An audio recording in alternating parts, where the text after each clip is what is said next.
교회는 인간이 생각해낸 조직이 아닙니다. 교회는 하나님의 생각 속에서 탄생했고, 교회는 예수님의 피값으로 치러진 예수님의 생명보다 더 귀한 바로 그런 공동체입니다.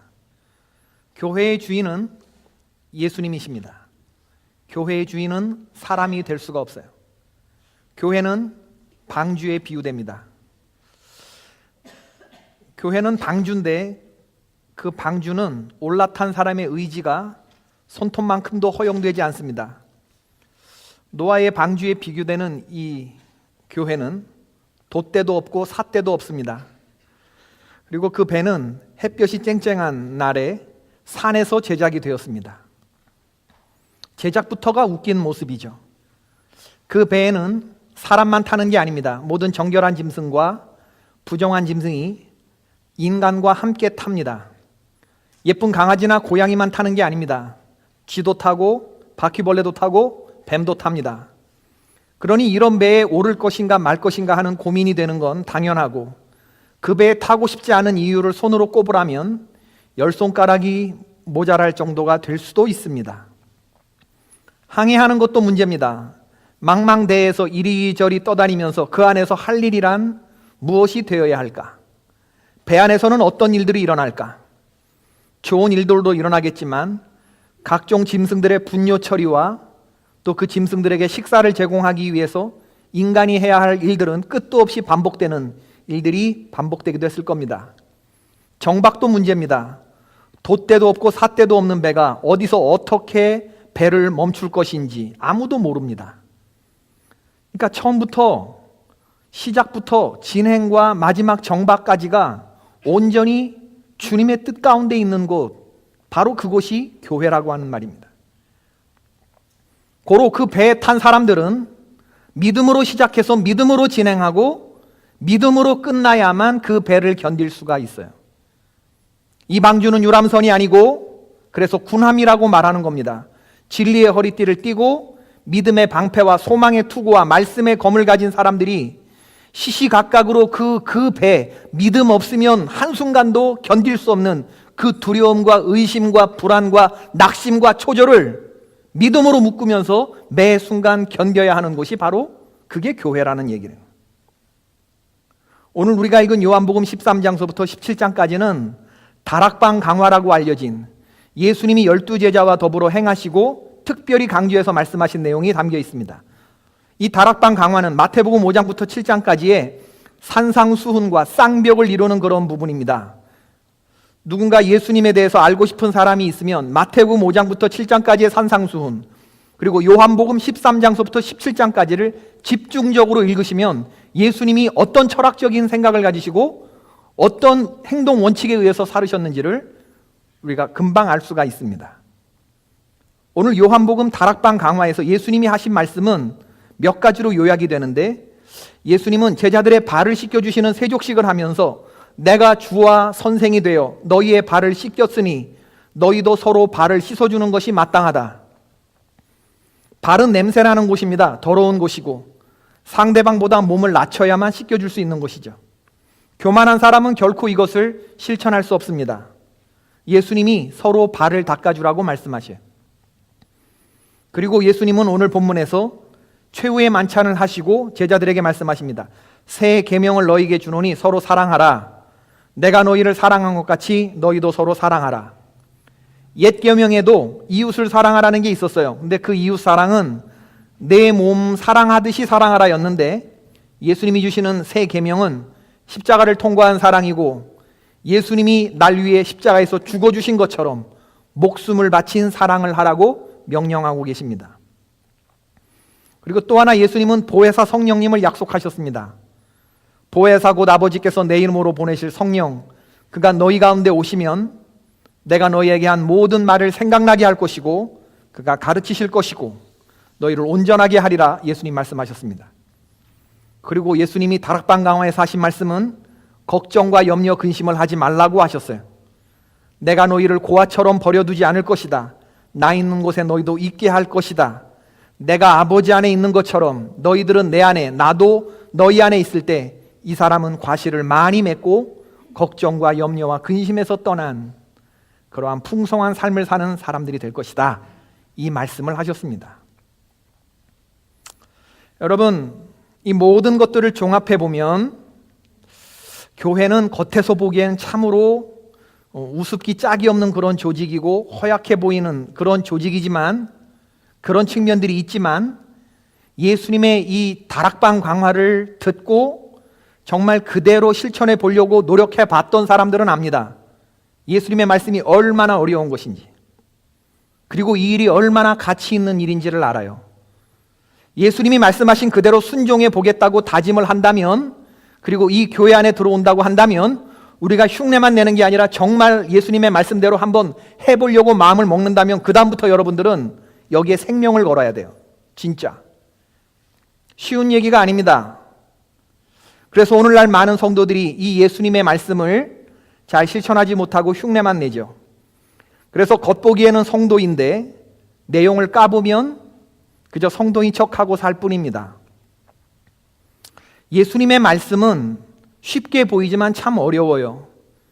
그래서 처음엔 웃고 들어갔다가 울고 나온다고 하는 얘기가 바로 여기서 나옵니다. 예수님이 계명으로 주신 말씀은요, 참 쉬워 보이지만 지키기가 참 어려워요. 우리는 보는 사람이 없어도 운전할 때 스탑 사인에서 섭니다, 차를. 이거 서지 않고 그냥 질주하는 사람들은 잘 없어요. 제가 종종 그러는데, 그러면 뒤에서 성도님들이 막 난리를 냅니다. 목사님은 이렇게 스탑 사인에서 슬금슬금 가냐고. 이걸 뭐 차이니스 스탑이라고 그래요? 그걸 또 차이니스 스탑인지 모르는데 슬금슬금, 목사님 네 바퀴가 딱 서야 됩니다. 뭐 그래요. 그래서 나는 경찰이 없으면 갑니다. 바쁘니까. 그런데 대부분은 다 서요. 왜 서요? 그게 법이잖아, 법. 이거 만약에 걸리면 어떻게 되죠? 그럼 돈 뺏기고 시간 뺏기는 거예요. 돈 뺏기고 시간 뺏기. 이거 뺏겨본 사람들이 더러우니까 지키는 거예요. 그죠? 네. 어떤 면에서는 마음에 안 들더라도 해요. 왜? 더러우니까.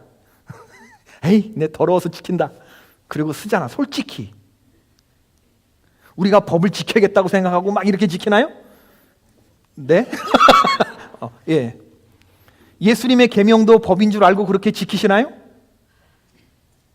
법이니까 지키시나요? 때로는 마음에 안 들더라도 지켜야 되는 게 그게 계명이잖아요. 계명으로 지켜야 돼. 계명은요, 안 지키면 벌이 따릅니다. 퍼니시먼트가 있는 거예요. 여러분, 오늘날 사람들이 선을 흉내내는 사람들 많아요. 위선이라고 그러죠. 위선. 선은 좋은 건데 이 선을 흉내내는 가짜 위선. 하나님이 당신을 사랑하라고 할 때 마음을 다하고 목숨을 다하고 뜻을 다하여 내 하나님을 사랑하라 했는데, 포커스는 어디에 있냐면 하나님 사랑하라는 거에 포커스가 있는 게 아닙니다. 그렇죠? 어디에 포커스가 있어요? 마음 다하고 뜻 다하고 목숨을 다하라고 하는 그 사랑의 함량에 방점이 두어진 거예요. 마찬가지입니다.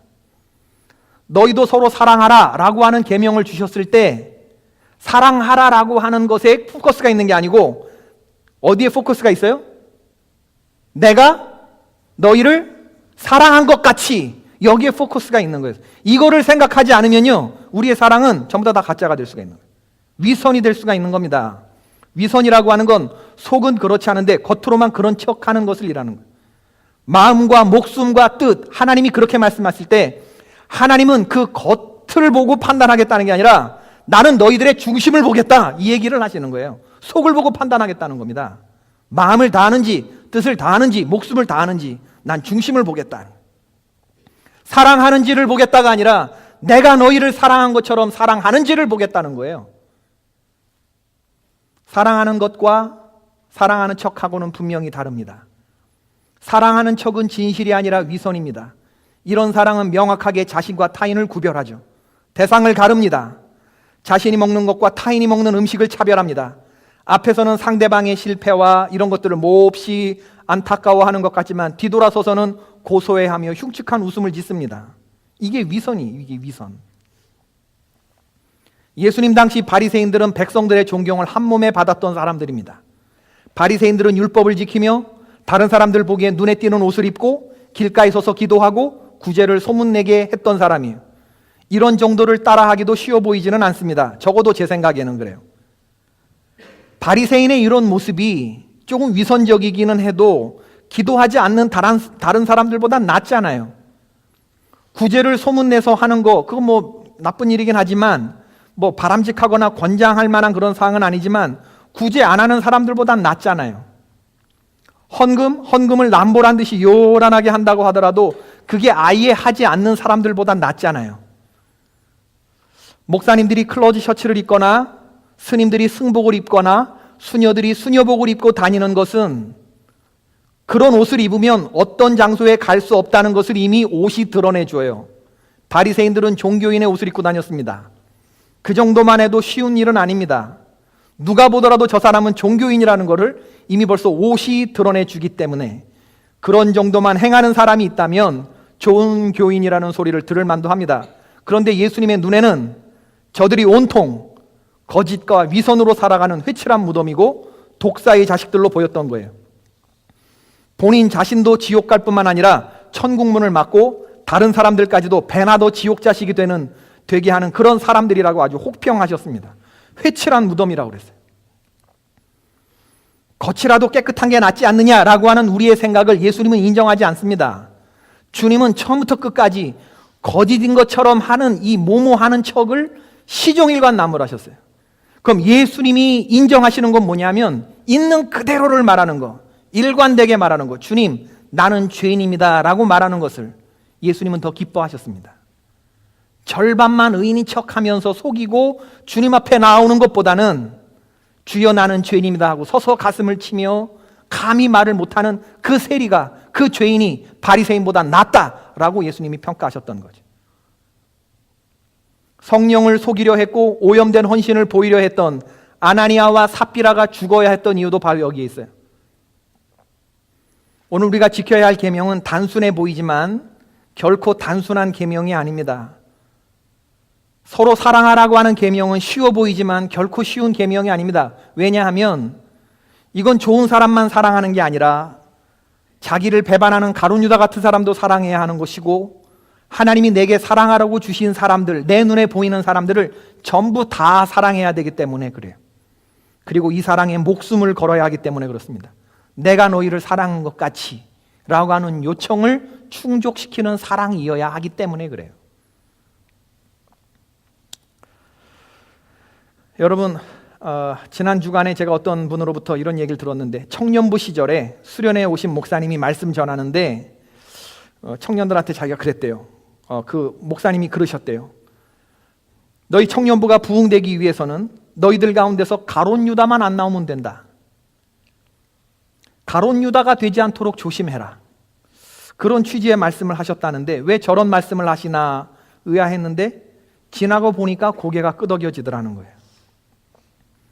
가룟 유다는 예수님의 발에 향유 옥합을 부은 마리아를 끝까지 이해하지 못했습니다. 그녀가 왜 예수님께 값으로 따질 수 없는 예수님을 향한 그 향유 옥합, 자신의 전부를 쏟아부었는지를 짐작하지 못했어요.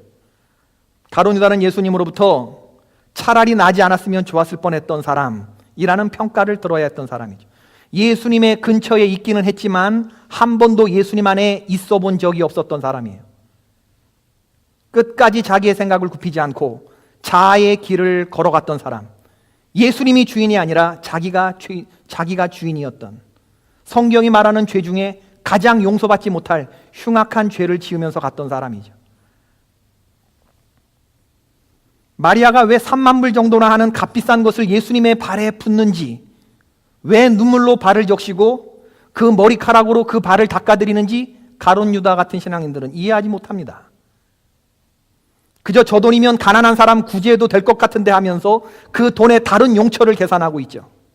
주님과 나 사이에 이런 관계를 경험해 보지 못한 사람들은 이렇게 될 가능성이 참 많이 있어요. 그리고 실상 그것은 가난한 사람을 생각해서 하는 말도 아니죠. 예수님 광야에서 마귀에게 시험 받으실 때 돌을 떡으로 만들어 먹으라고 하는 유혹, 육신의 정욕의 시험, 세상 만국의 영광을 보여주며 내게 절 한 번만 하라고 했던 안목의 정욕, 그 시험, 높은 데서 뛰어내려 보라고 했던 시험, 이생의 자랑, 나를 드러내 보이고 싶은 그런 유혹들이 우리들에게 있지만 여러분 이 유혹들 잘 견디고 계십니까? 예수님이 안목의 정욕과 육신의 정욕과 이생의 자랑을 하지 말아라. 이건 다 세상으로부터 쫓아오는 것이다. 너희가 세상과 하나님을 겸하여 섬길 수 없고 물질과 하나님을 겸하여 섬길 수 없고 세상을 사랑하는 자는 하나님의 사랑이 그 속에 있지 않다고 말씀하시는 거 여러분 어떻게 적용하고 계시나요? 오늘날 사탄은 굳이 성도들을 넘어뜨리는 시험을 할 때 세상 만국의 영광까지 보여줄 필요가 없습니다. 그저 눈앞에 돈 몇 다발만 흔들면 그거 앞에 다 굴복하고 넘어지죠. 우리가 이렇게 될 가능성, 가룟 유다가 같이 될 가능성, 저도 그렇고 모든 성도들 얼마든지 있다는 것을 우리 인정해야 돼요. 오늘 그런 가능성이 있는 제자들에게 예수님이 새 계명을 주시는데 벌써 이 예수님이 이 말씀하실 때 한 놈은 예수님 팔려고 나갔고 한 놈은 끝까지 예수님의 말씀을 이해하지 못했고 한 놈은 우리가 주와 함께 죽으러 가자 전혀 딴소리하고 있고 나머지는 아무 생각 없었고 그런데 예수님은 그 소귀의 경읽기처럼 그 제자들을 향해서 점점 기대를 하향 조정하는 게 아니라 점점 알지 못할 얘기들만 하시는 거예요. 상향 조정의 말씀. 너희는 서로 사랑하라. 내가 너희를 사랑한 것 같이 너희도 서로 사랑해라. 제자들의 믿음의 수준을 뻔히 알면서도 이게 실현 가능한 계명이라고 예수님은 생각하신 걸까요? 예수님은 과연 이런 믿지 못할 제자들을 믿으셨던 걸까요? 믿었기 때문에 이런 얘기를 하신 걸까요? 믿지 못하지만 그냥 하나님의 아들이니까 그냥 한번 던져주고 지키면 지키고 말 건 말아라 뭐 이런 식으로 그냥 한번 해본 말씀이실까요? 제자들의 믿음의 수준을 뻔히 알면서도 예수님이 이것이 실현 가능한 계명이라고 생각하신 것일까? 라고 묻는다면 대답은 물론입니다. 예수님은 우리가 그렇게 할 거라고 믿으셨어요. 그리고 우리가 변화될 것을 믿으셨습니다. 할렐루야. 대답이 좀 시원치 않은 것 같은데 물론입니다. 예수님은 우리를 믿으셨습니다. 할렐루야. 아멘. 아멘. 네. 우리가 변화될 것을 예수님 믿으셨어요. 100% 믿고 믿는 정도가 아니라 아주 확신하셨습니다. 확신. 그래서 이 말씀을 주신 거예요. 근데 지금은 아니지. 근데 지금은 아니에요. 지금 이 모습은 아니에요. 언제 이렇게 가능하냐? 언제죠? 아멘. 아멘. 아멘. 성령이 우리 안에 임하시고 우리 안에서 스파크가 튀면 성령 충만한 이 스파크가 튀면 물과 성령으로 거듭나게 되면 그러면 주님이 말씀하신 게 아하! 이 말씀이구나. 이 성경의 말씀이 내 삶의 실제가 되고 두려운 말씀으로 느껴지게 되고 이게 아무것도 아닌 말씀이 아니라 내 삶을 좌지우지하는 말씀으로 간다는 것을 그렇게 변화되는 피조물로 날 거라는 걸 예수님 믿으셨던 거예요. 믿었기 때문에 한 사람도 놓지 않았고 믿었기 때문에 낙심한 제자들을 찾아갔고 그래서 네가 나를 사랑하느냐고 물었고 사명을 확인시켜 주셨고 성령을 받아야 한다고 말씀하셨고 그리고 소명을 새롭게 하시고 새로운 사명을 맡겨주신 거죠.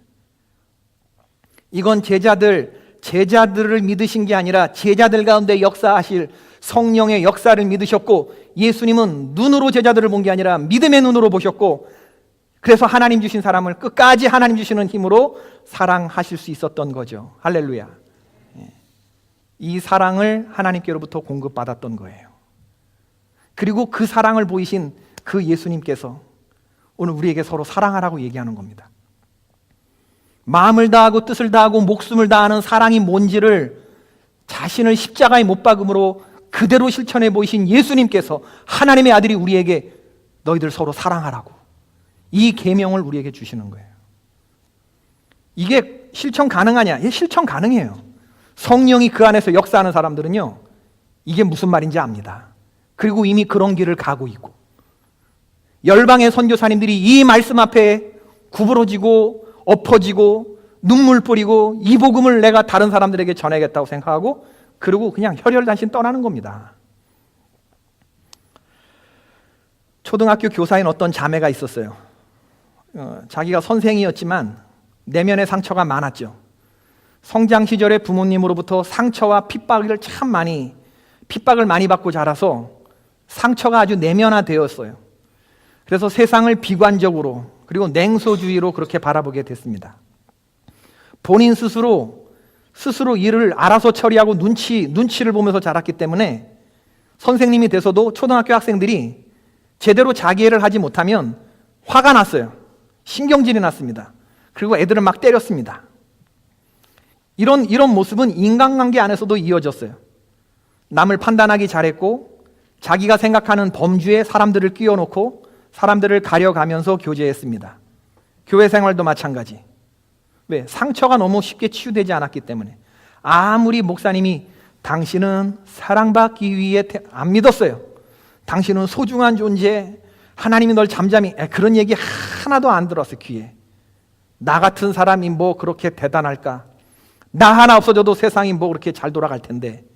뭐 이런 위험한 생각들이 순간순간 끝내고 싶은 그런 생각도 들었고, 조그마한 말 한마디도 쉽게 상처를 받고, 그 상처를 받기 위해서 내적 치유 상담 하시는 분들을 찾아서 상담을 받아도 이 자매의 몸과 마음이 쉽게 회복되지 않았죠.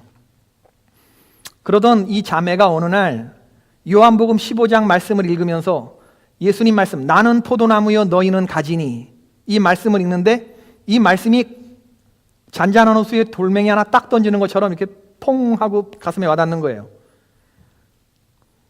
예수님은 포도나무, 나는 가지? 그러면서 이 자매가 이 말씀을 붙들고, 그래, 한번 내가 기도를 결심해보고 죽으면 죽으리라 하는 마음으로 내가 한번 금식하면서 한번 하나님께 기도해보리라, 이런 결심을 하게 만들었어요. 금식 19일째 되는 날 새벽에 주님이 환상 가운데 나타나셔서 나는 참 포도나무요 너는 나의 가지가 되라.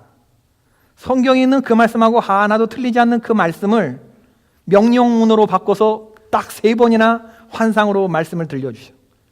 그리고 그 주일에 목사님 설교가 여러분들이 어떤 존재인지 압니까? 하나님이 독생자 예수 그리스도를 보내주셔서 그 값을 치러주고 사신 하나님의 참으로 소중한 존재입니다. 이제 이 말이 믿어지기 시작하는 거예요. 이게 머리가 아니라 이게 가슴으로 깨달아지면서 이 말씀이 실제가 되니까 눈에서 눈물이 흘러내리기 시작한 거죠. 내면의 상처가 조금씩 해결되기 시작합니다. 내가 생각하는 가치가 아니구나. 하나님이 나에게 베풀어 주신 이 하나님짜리, 예수님짜리로 만들어 주신, 창조 때는 하나님짜리로, 죄인 되었을 때는 예수님짜리로 그 값을 치러주셨다는 게 믿어지니까 그 다음부터는 세상이 감당할 수 없는 믿음의 사람으로 서기 시작하는 거예요. 그러면서 내 관점에서만 보던 것들이 이제 하나님의 관점에서 이해가 되니까 그런 관점으로 다른 사람들도 보이고 학생들도 그렇게 보이고, 용서하지 못했던 사람들을 위한 용서와 사랑의 기도가 시작이 되고, 용서하는 게 아니라 용서가 되어지는 것을 경험합니다. 오직 하나님 한 분만으로 천하를 얻은 것보다도 행복했고 예수님 한 분이면 충분하다고 하는 그런 고백을 하기 시작하는 거죠. 예수님이 내 삶의 주인이 되시고 나는 그분의 손에 붙들린 종이라는 게 믿어지니까, 믿음이 실제가 되니까 하루하루 이 자매의 삶이 달라지는데 그냥 쭉쭉쭉쭉 믿음이 성장해 가는 거예요. 여기에 우리 기독교의 묘미가 있죠. 예수님 만나고 나면 그 다음날 하루아침에 사람이 돌변되는 거.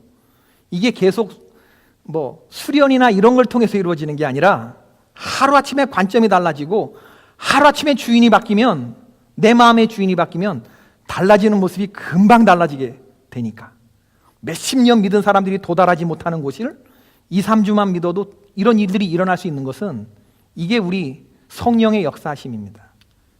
이 자매가 완전히 달라졌어요. 자기 반 학생들에게 성적 통지표를 보내면서 진심을 담아서 편지를 써서 발송을 했습니다. 내용은 이랬어요. 자기의 그 초등학교 학생들에게, 여러분에게 성적표를 보내드립니다. 맞는지 틀리는지 확인해보고 틀리다고 생각하면 선생님께 연락하기 바랍니다. 선생님은 올 한 해 최선을 다한 여러분을 자랑스럽게 생각합니다. 선생님이 여러분에게 보내는 이 성적표는 여러분의 모든 것을 평가하지 못합니다. 선생님은 여러분 한 사람 한 사람을 속속들이 잘 알지 못합니다. 여러분이 선생님에게 보여주지 않은 많은 능력들이 있다는 것을 압니다. 그리고 그 중에는 여러분들이 충분히 보여주었는데 선생님이 잘 알아차리지 못한 것도 있을 수 있습니다. 여러분이 악기를 연주하는 학생인지, 춤을 잘 추는지, 그림을 잘 그리는지, 여러분이 부모님에게 얼마나 사랑스러운 존재인지, 여러분이 웃음 하나로 친구들의 가장 음울한 날까지 밝게 해주는 분위기 메이커인지도 선생님은 잘 모를 수 있습니다. 여러분이 집에 가서 어린 동생들을 잘 돌봐주는 착한 학생이라는 것도, 시험 성적을 올리기 위해서 매일매일 최선을 다했지만 결과가 나빠 시무룩했을 여러분의 마음도 선생님은 다 평가하지 못했습니다. 이번에 여러분이 받은 성적이 여러분에게 뭔가를 말해줄 수는 있습니다. 하지만 모든 것을 말해주는 것은 아니에요. 그러니까 여러분이 받은 성적표가 여러분을 기분 나쁘게 했다면 잊어버리세요. 다만 한 가지만 기억하세요. 여러분은 하나님께 소중한 존재입니다. 사람이 훌륭해지는 데는 성적 말고도 많은 길이 있답니다. 할렐루야. 선생님의 마음이 느껴지잖아요. 그죠? 얼마나 따뜻해. 이런 거를 받은 학생들의 마음이 얼마나 따뜻해졌을까. 야, 사람 하나가 바뀌면요, 이렇게 주변이 환해지는 거예요. 제가 이거를 이렇게 읽으면서, 간증문을 읽으면서, 내가 성적이 안 좋아갖고 시무룩했는데 선생님이 내 마음 알아주는 것처럼 읽어주면서 눈물이 돌더라고요. 예수 믿고 변화된 성도가 갖게 하는 힘이거든요, 이게. 그녀가 영광 받는 게 아니라 하나님 영광 받으시는 거죠. 이런 성도들이, 변화된 성도들이 모여서 서로 사랑하고 교회를 이루어갈 때 세상이 감당하지 못할 교회, 세상의 소망, 구원의 방주가 되는 것입니다, 여러분. 우리 교회가 선교하는 선교사님들 8분 계시지만 오늘 지준이 권사님 편파적인 기도를 하셨어요. 유국의 김희엽 선교사님만 기도를 했는데 난 왜 그런 줄 알지. 왜냐하면 지난 주간에 편지를 보내오셨거든. 지준이 권사님 선교부장님이시잖아요. 선교 보완이 요구되는 곳에서 활동하시는 분이기 때문에 이런 분들이 이메일을 보낼 때는요, 단어 선정에 각별한 주의가 있습니다. 하나님을 회장님이라고 표현해요. 하나님 뭐라고? 교회는 회사. 예. 여러분 이거 다 아셔야 되는데, 그래야 우리 김유업 선교사한테 메일 보낼 때 할렐루야 선교사님, 세계 열방, 이러다가는요 발각나서 추방당합니다. 무식한 짓 하지 마세요. 예. 하나님을 뭐라고 표현해야 돼요? 회장님. 교회는 회사, 기도는 손모음, 선교사는 유학생, 선교비는 장학금, 선교사역은 공부, 이렇게 표현하셔야 돼요. 그럼 어떻게 되느냐? 이렇게 됩니다. 선교사의 편지. 오늘도 윗분 회장님께서 보살펴 주심에 감사하며 그분께 아뢰며 말씀드립니다. 이게 아니구나. 기숙사 불빛들이 하나둘 밝혀지기 시작했어요. 긴 겨울 방학을 끝내고 고향 갔던 친구들이 돌아오고 곧 다시 시끌벅적한 일상이 시작되겠지요. 2번의 겨울을 보내며 이곳의 추위와 환경이 익숙해지고 있지만 여전히 힘든 것이 명절을 맞아 터트려대는 이 폭죽, 공기오염뿐만 아니라 소음이 가히 상상을 초월합니다. 저는 여러분의 기도와 관심에 힘입어 건강하게 잘 있습니다. 선한샘 교회 선한샘 한 분 한 분 안부를 전합니다. 유국 어르신들에게도 언제나 강건하시기를 손모읍니다. 손모읍니다. 이게 뭐예요? 기도합니다. 근데 요게 이제 컴퓨터 필터링에 걸리는 단어들이란 말이지. 때로 외로움과 그리움이 밀려오지만 그것이 기도가 되고 예배가 되어 주께 온전히, 이때 예배라는 건 이응 비읍으로 썼어요. 주께 온전히 드려지기만을 구하며 나아갑니다.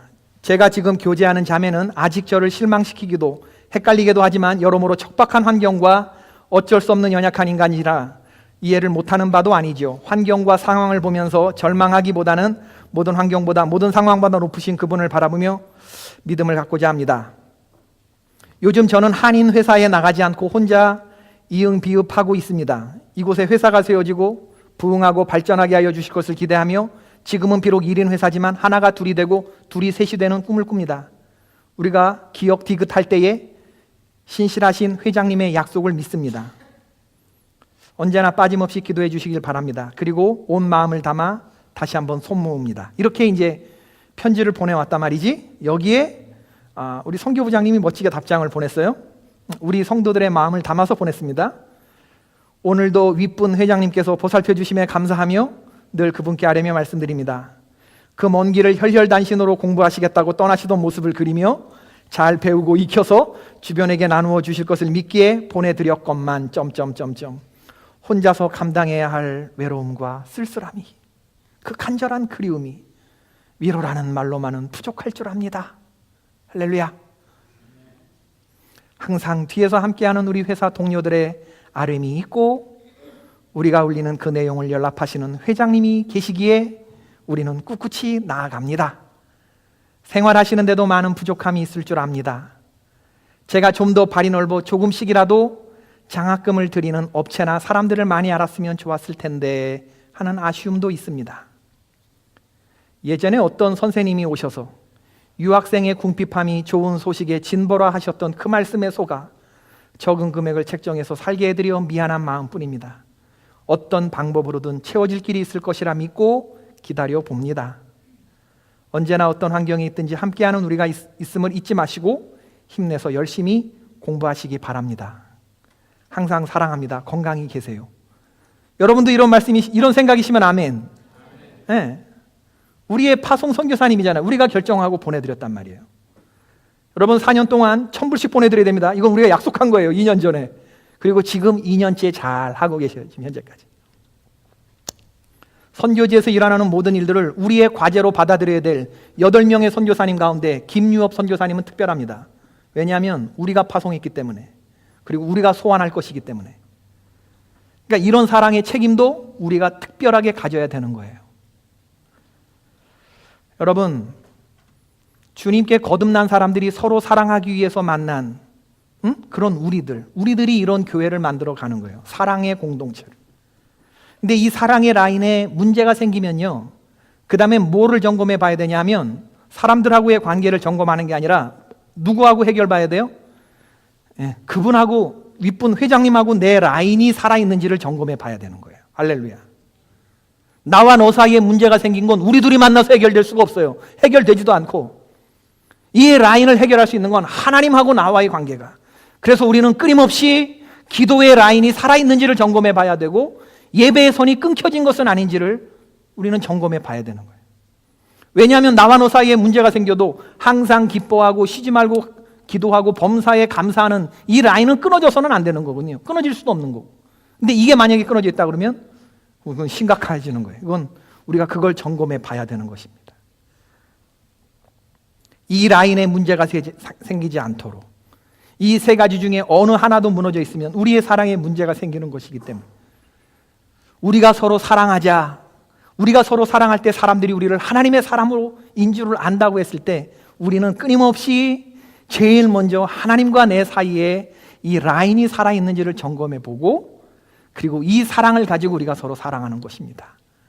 내가 하나님께 용납되었음을 믿고, 내가 사랑하지 못하는 저 사람도 하나님이 용납해 주셨음을 믿고, 잠시 우리의 사이에 문제가 있지만 해결해 주실 줄로 믿고, 그렇다 해서 우리가 방주를 뛰쳐나갈 건 아니잖아요. 그 죽음의 바다에 뛰어들 건 아니잖아요. 이걸 믿고 지지고 볶으면서 우리는 그냥 끝까지 주님께 가는 겁니다. 할렐루야. 이게 신앙생활이에요. 이게 신앙생활. 방주 안에서 별일이 다 일어나도, 싫은 일이 있어도 그래도 하는 거예요. 오늘 지난주 신문에 보니까 우리 하시용 목사라고, 여러분 아시죠? 샌프란시스코 참빛교회 담임 목사님이신데 한국일보에 글을 쓰셨더라고요. 교회 청소를 사모님이랑 하신 모양인데 그거를 안타깝게 생기신 권사님이 아주 혁신적인 제안을 했대요. 로봇 청소기를 사다 놓자고 그랬대. 로봇 청소기를 교회에. 그래서 로봇 청소기를 사다가 놨는데 얘가 청소를 잘할까? 의심이 들었는데, 우리도 여러분 교회에 있으면 로봇 청소기 하나 사십시다. 그 목사님 말씀에 의하면 로봇 청소기가 막 돌아다니면서 청소를 곧잘 한다네요. 그리고 이게 다니면서 다닌 자국이 이렇게 딱 나온대요. 근데 얘의 장점은 뭐냐 하면, 무슨 장점이 있을까요? 말을 안 한대. 청소를 하면서 말을 안 한대.